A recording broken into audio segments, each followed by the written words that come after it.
Bisakah luka yang teramat dalam ini nanti akan sembuh? Bisakah kekecewaan, bahkan keputusasaan yang mengiris-iris hati berpuluh-puluh juta saudara kita ini pada akhirnya nanti akan kikis? Adakah kemungkinan kita akan bisa merangkak naik ke bumi dari jurang yang teramat curam dan dalam? Akankah api akan berkobar-kobar lagi? Apakah asap akan membubung lagi dan memenuhi angkasa tanah air? Akankah kita semua akan bertabrakan lagi satu sama lain, jarah menjarah satu sama lain dengan pengorbanan yang tidak akan terkirakan? Adakah kemungkinan kita tahu apa yang sebenarnya sedang kita jalani? Bersediakah kita sebenarnya untuk tahu persis apa yang sesungguhnya kita cari? Cakrawala yang manakah yang menjadi tujuan sebenarnya dari langkah-langkah kita? Pernahkah kita bertanya bagaimana cara melangkah yang benar? Pernahkah kita mencoba menyesali hal-hal yang barangkali memang perlu disesali dari perilaku-perilaku kita yang kemarin? Bisakah kita menumbuhkan kerendah hatian di balik kebanggaan-kebanggaan? Masih tersediakah ruang di dalam dada kita dan akal kepala kita untuk sesekali berkata kepada diri sendiri bahwa yang bersalah bukan hanya mereka, bahwa yang melakukan dosa bukan hanya ia, tetapi juga kita?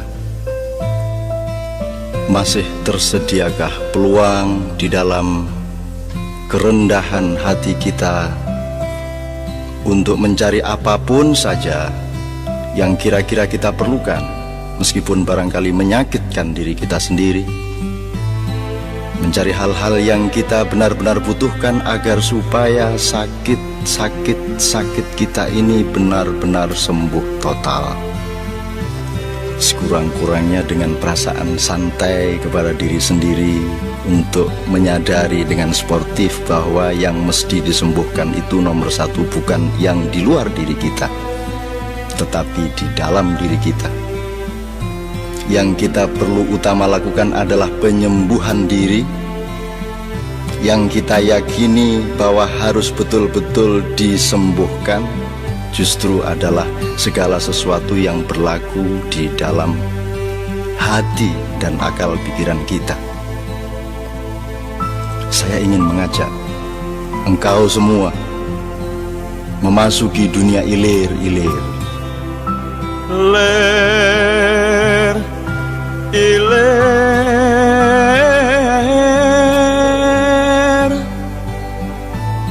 ler, iler,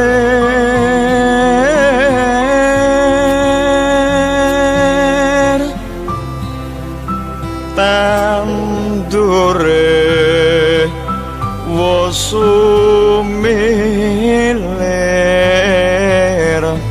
ta ijo royo-royo,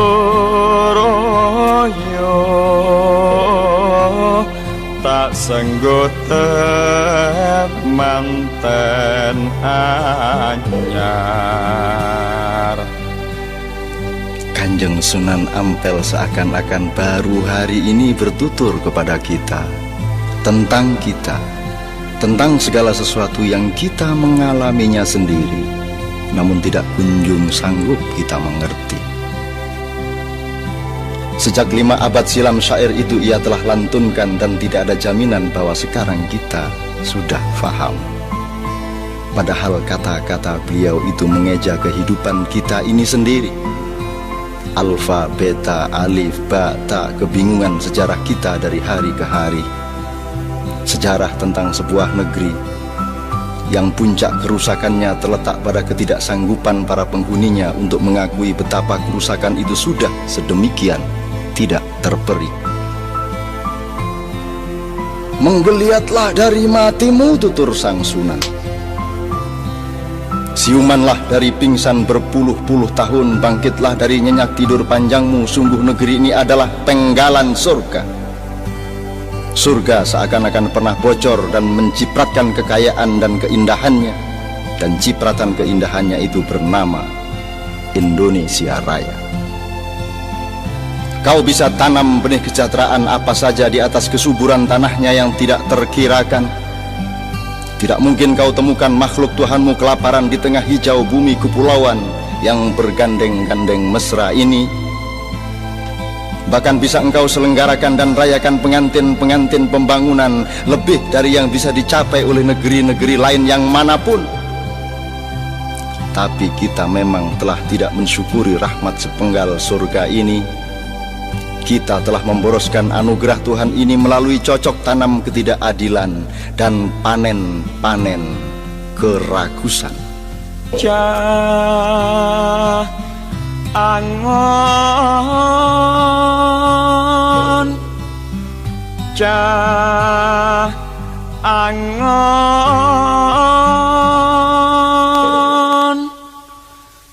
penekno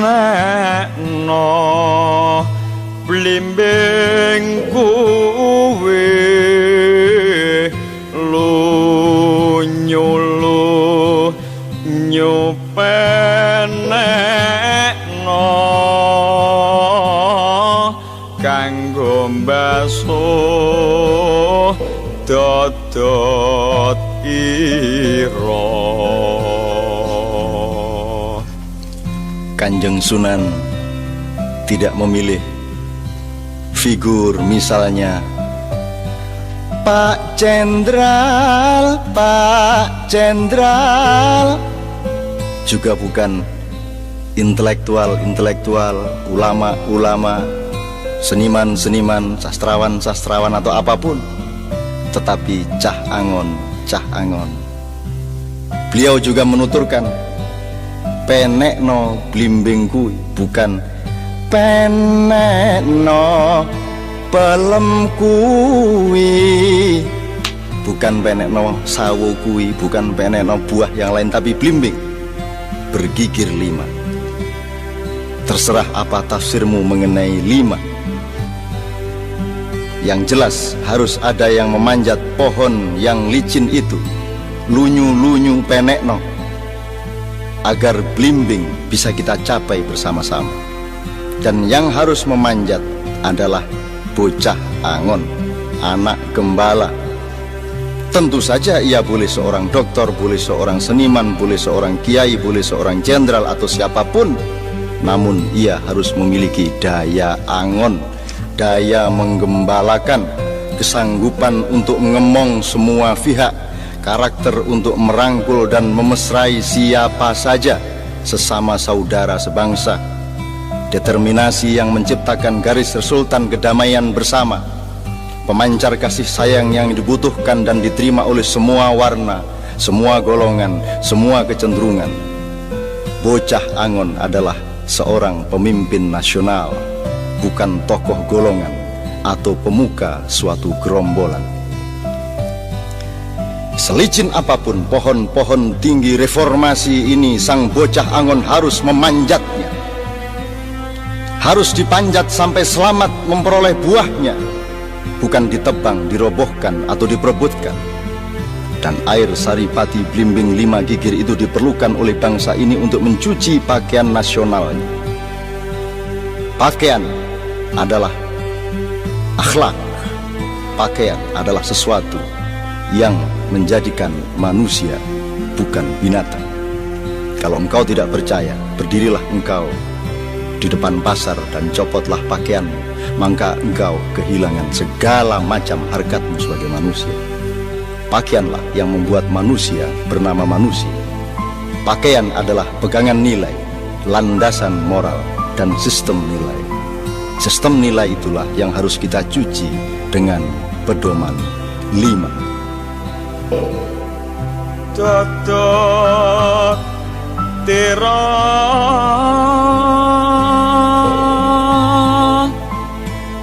dodot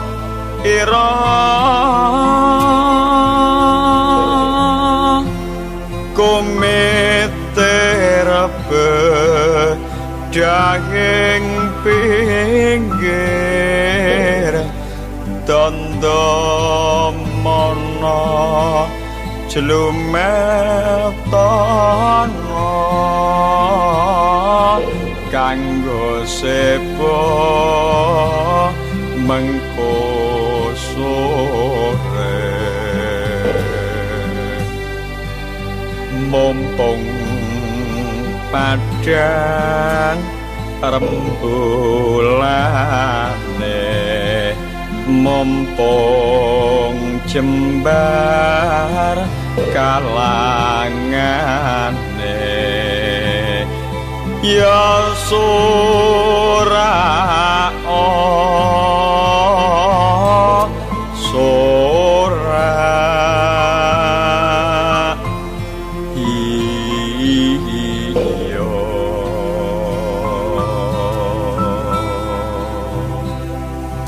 Satu tembang tidak selesai ditafsirkan dengan 1000 jilid buku.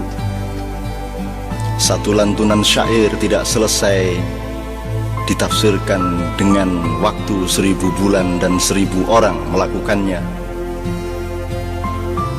Aku ingin mengajakmu untuk berkeliling, untuk memandang warna-warni yang bermacam-macam dengan membiarkan mereka dengan warnanya masing-masing, agar kita mengerti dengan hati dan ketulusan kita apa muatan kalbu mereka mengenai ilir-ilir, mengenai ijo royo-royo, mengenai temanten anyar, mengenai bocah angon dan blimbing, mengenai mbasuh dodotiro, mengenai kumitir bedahing pinggir, yang akan kita bicarakan tentu saja kapan saja bersama-sama. Tapi aku ingin mengajakmu untuk mendengarkan siapa saja di antara saudara-saudara kita tanpa perlu kita larang-larang untuk menjadi ini atau untuk menjadi itu. Asalkan kita bersepakat bahwa bersama-sama mereka semua kita akan menyumbangkan yang terbaik bagi semuanya, bukan hanya bagi ini atau itu, bukan hanya bagi yang di sini atau yang di sana.